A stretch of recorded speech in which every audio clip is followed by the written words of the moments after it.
ఇప్పుడు నేను చెప్పాను కదమ్మా, ఇలా సక్సెస్ అవ్వాలంటే ఎలా అయినా అవ్వచ్చు. రీసెంట్‌గా ఒక ఒరిస్సా గిరిజన యువతి స్టోరీ చదివాను నేను. ఆ స్టోరీ యూట్యూబ్‌లో కూడా సమ్ ఛానెల్‌లో పబ్లిష్ అయిందనమాట.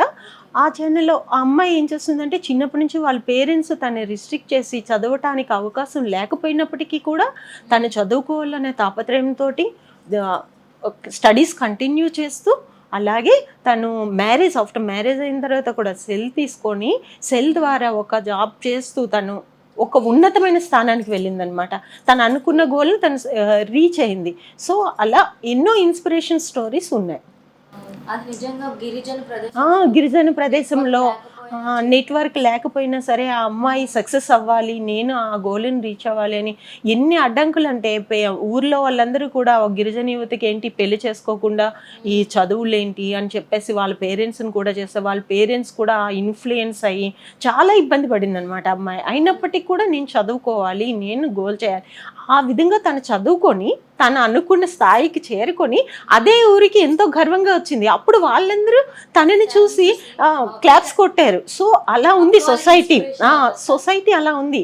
ఎప్పుడైనా నేను చెప్పేది ఏంటంటే ఎవరికైనా సరే ఏం చెప్తాను అంటే సొసైటీలో 2 రకాల మనుషులు ఉంటారు. ఒకటి ఏంటంటే పని చేసేవాళ్ళు.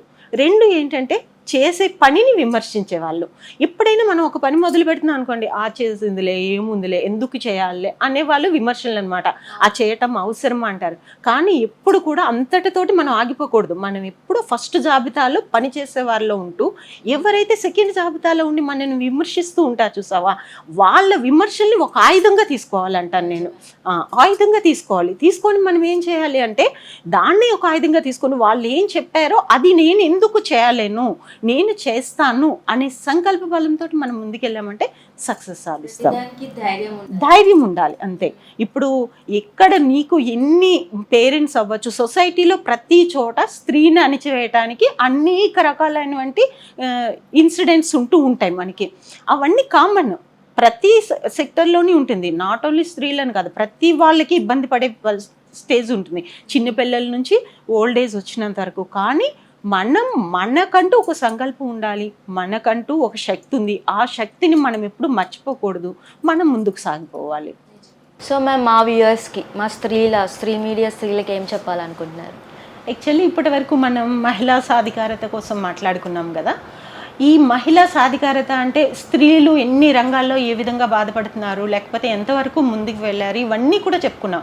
ఎట్ ది సేమ్ టైం నేను చెప్పేది ఏంటంటే ఏ స్త్రీ అయినా సరే డెవలప్ అవ్వాలంటే తను సొంతంగా స్వయం కృషితో ఒక సంకల్పంతో ముందుకు పోవాలి అంతే.